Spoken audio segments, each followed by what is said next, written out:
ओम शांति। आज 16 मार्च 2023। आज की ईश्वरीवाणी की मुख्य पंक्तियाँ हैं।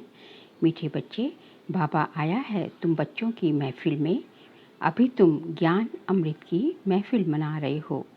बाबा आया है तुम बच्चों की महफिल में, अभी तुम ज्ञान अमृत की महफिल मना रहे हो। तुम्हारी मुसाफरी अब पूरी हुई, वापस घर जाना है। प्रश्न है, अनेक प्रकार के तूफानों में याद को सहज बनाने की विधि क्या है? उत्तर है, शरीर निर्वाह करते 5-10 मिनट भी बुद्धि को शिव बाबा में लगाने की कोशिश करो। इस शरीर को भुलाते जाओ, मैं अशरीरी आत्मा हूँ, पाठ बजाने के लिए इस शरीर में आई हूँ। अब फिर अशरीरी बन घर जाना है। ऐसे ऐसे अपने साथ बातें करो। एक सत बाप के साथ बुद्धि का संग हो, दूसरे संग से अपनी संभाल करो तो याद सहज हो जाएगी। गीत है, आ गए दिल में तू। ओम शांति। बच्चों ने गीत सुना और अर्थ भी बच्चों ने दिल में समझा होगा। फिर भी बाप समझाते हैं, क्योंकि अभी बाप इस महफिल में आए हुए हैं। महफिल तुम्हारी भी है, सारी दुनिया की भी है। भगवान कहते हैं, मैं आता हूँ भक्तों की महफिल में, तो सब भक्त ठहरे। उनमें भी फिर खास उन भक्तों की महफिल में आता हूँ जो भक्त मुझ परम पिता परमात्मा से वर्षा लेने आए हुए हैं। जिन आत्माओं की बुद्धि में अब परम पिता परमात्मा की याद है, उन्हों की महफिल में हाजिर हूँ। महफिल में कुछ खिलाया पिलाया जाता है। बाबा कहते हैं, तुम बच्चों को ज्ञान अमृत की महफिल करा रहा हूँ। जो आकर बाप के बने हैं वे समझते हैं बाबा आया हुआ है हमारी इस महफिल में। फिर नंबरवार सबको वापस ले जाएंगे। खास तुम बच्चों की महफिल है, आम सबकी है। जहाँ बाप होगा वहाँ हम बच्चे भी होंगे। बाबा कहते हैं, हम भी अशरीरी हैं, तुम भी जब अशरीरी थे तो मेरे पास थे। याद दिलाते हैं 5000 वर्ष हुए, लॉन्ग लॉन्ग अगो कहते हैं ना। 5000 वर्ष से बड़ी मुसाफरी होती नहीं। भारतवासी बच्चे ये भूले हुए हैं कि शिव भगवान कब आए थे। उनकी जयंती मनाते रहते हैं, कहते हैं आए थे जरूर, लॉन्ग लॉन्ग अगो, परंतु कब आए थे ये कोई को पता नहीं। कोई कहेंगे लाखों वर्ष हुए, कोई क्या कहेंगे एक्यूरेट, तो कोई को पता नहीं। ये तो बाप ही बता सकते हैं। कहते हैं बच्चे, 5000 वर्ष पहले भी हम तुम बच्चों के पास इस महफिल में आए थे। दुनिया में शिव जयंती तो मनाते हैं, उसी दिन उनसे जाकर पूछो कि बताओ इनको कितने वर्ष हुए। गांधी की जयंती मनाएंगे तो झट बता देंगे कि इतने वर्ष हुए। शिव का कोई बता नहीं सकते, परंतु तुम बच्चे जानते हो शिव को तो बहुत समय हुआ जबकि आया था। वह तो कुछ भी जानते नहीं। कहते हैं जन्म मरण रहित है, नाम रूप से न्यारा है। अरे नाम रूप से न्यारा है तो फिर जयंती किसकी मनाते हो? तो नाम रूप से न्यारा हो नहीं सकता। जरूर भारत में ही आया था, तब तो जयंती मनाते हो ना।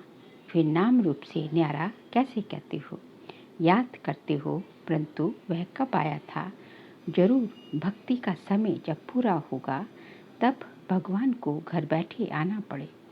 भगवान किस रूप में आते हैं ये कोई भी नहीं जानते। बड़ा चतुराई से कोई से पूछना है और फिर समझाना है। भगवान तो है निराकार, तुम उनकी पूजा करते हो, कहते हो हे परमात्मा हे भगवान। उनको कोई देवता नहीं कहेंगे, देवताएं हैं ब्रह्मा विष्णु शंकर। तो इन चित्रों पर भी समझाना पड़े। तुम शिव के मंदिर में जाएंगे तो उनसे पूछेंगे ये कब आए थे, कैसे आए। निराकारी दुनिया से तो सब आते हैं। परमपिता परमात्मा को पतित पावन कहते हैं, तो क्या किया, पतित को पावन कैसे बनाया? जरूर साकार में आकर मुख से समझाया होगा, कोई शिक्षा दी होगी। ऐसे ही तो कोई कह ना सके। जरूर मनुष्य तन में ही आएंगे। भगवान आते हैं नई रचना रचने, तो जरूर कोई के तन में आया होगा। गाया हुआ है, ब्रह्मा मुख से मनुष्य सृष्टि रची गई। ब्राह्मण सृष्टि नाम नहीं लिखा हुआ है। ब्रह्मा मुख कवल से मनुष्य रचे जाते हैं तो जरूर ब्रह्मा के बच्चे ब्राह्मण ही होंगे। प्रजापिता ब्रह्मा ने तो जरूर ब्राह्मण ब्राह्मणियाँ रची होंगी। सिर्फ मेल रचे तो वृद्धि कैसे हो, सिर्फ फीमेल्स रचे तो भी वृद्धि कैसे होगी। इसलिए दोनों ही हैं, ब्रह्मा कुमार और कुमारियाँ, नहीं तो ब्राह्मण संप्रदाय कैसे बने। परमपिता परमात्मा रचता बेशक है, ब्रह्मा द्वारा मनुष्य सृष्टि रची जाती है तो जरूर ब्रह्मा तन में आना पड़ता होगा। ये बातें जो अच्छी रीति समझकर और धारण करेंगे वही फिर समझा सकेंगे। जो पूरे राजयोगी होंगे बाप को और राजाई को याद करते होंगे, जिसके लिए ही बाबा कहते हैं बच्चे स्वदर्शन चक्रधारी बनो। सब तो पूरा याद करते नहीं हैं। बाबा के पास आते हैं, कहते हैं ज्ञान तो सहज है, चक्र को भी समझा है, 84 जन्मों का राज भी ठीक समझा है। 84 जन्म तो जरूर लेने हैं और जो पहले नंबर वाले हैं वही 84 जन्म लेंगे। ये तो सब ठीक है, परंतु याद में रहना ये बड़ा मुश्किल है। योग में अनेक प्रकार के तूफान आते हैं, उनको कैसे वश करें, उसका उपाय क्या है, कौन सा टाइम है जिसमें अच्छी रीति याद कर सके। तो बाबा ने समझाया यूँ तो चलते फिरते उठते बैठते याद करो।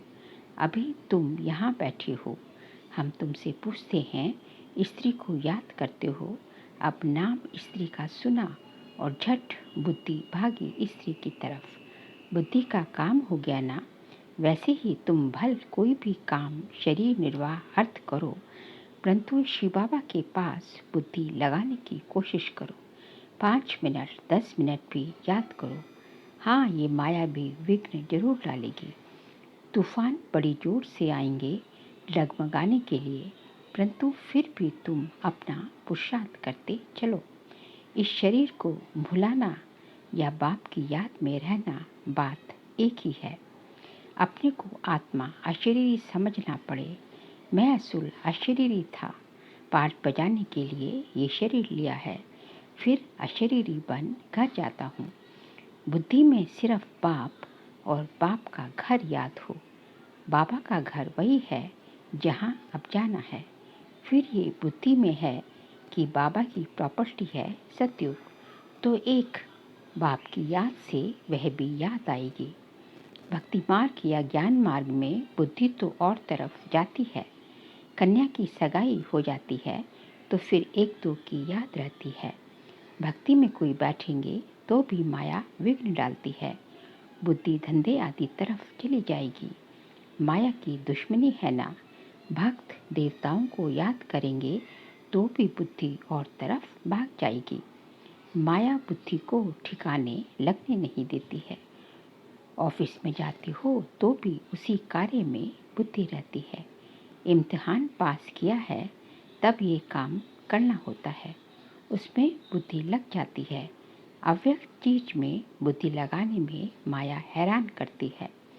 भक्तों को भी बड़ी मुश्किल से साक्षात्कार होता है। जब बहुत तीव्र भक्ति करते हैं तब बाप खुश होते हैं।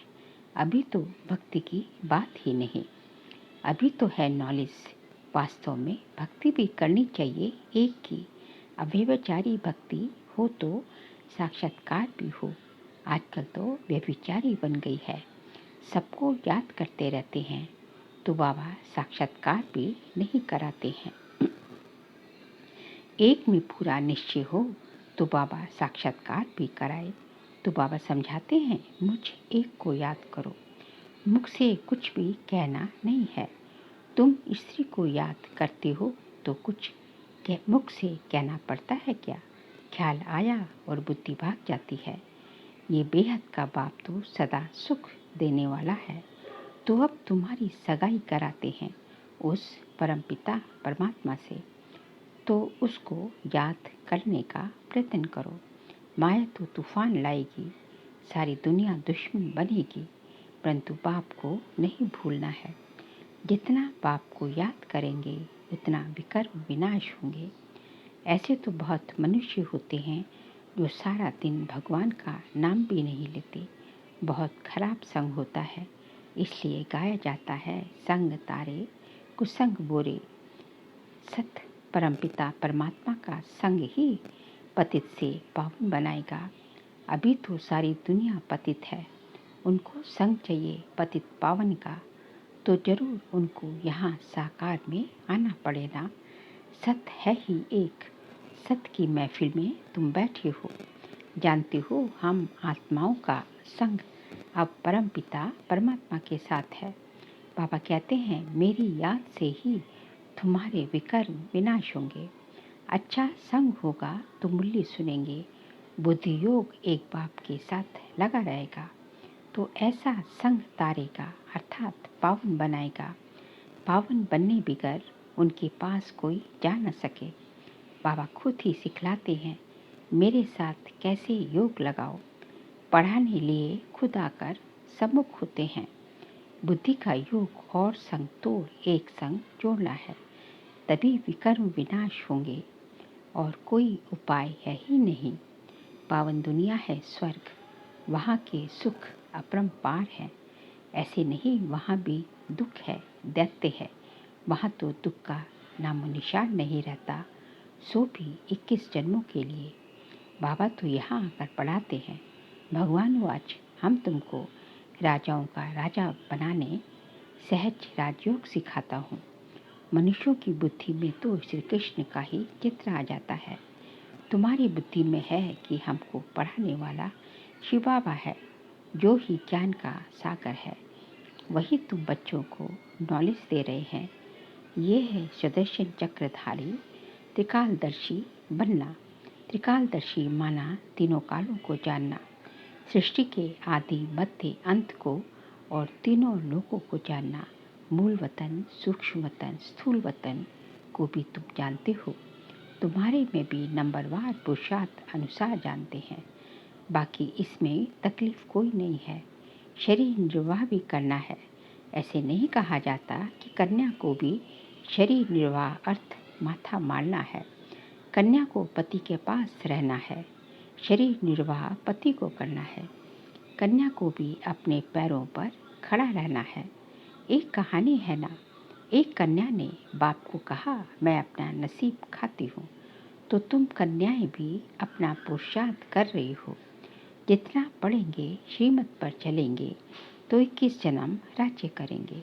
कन्याओं का काम है पढ़ना और ससुर घर जाना। तुमको भी विष्णुपुरी स्वर्ग में भेजा जाता है। जितना पढ़ेंगे उतना ऊंच पद पाएंगे। वह तो ऐसे ही करके कहानी सुनाते हैं। सच्ची सच्ची बात यहाँ की है। बाप खुद बैठ उनका रहस्य सुनाते हैं।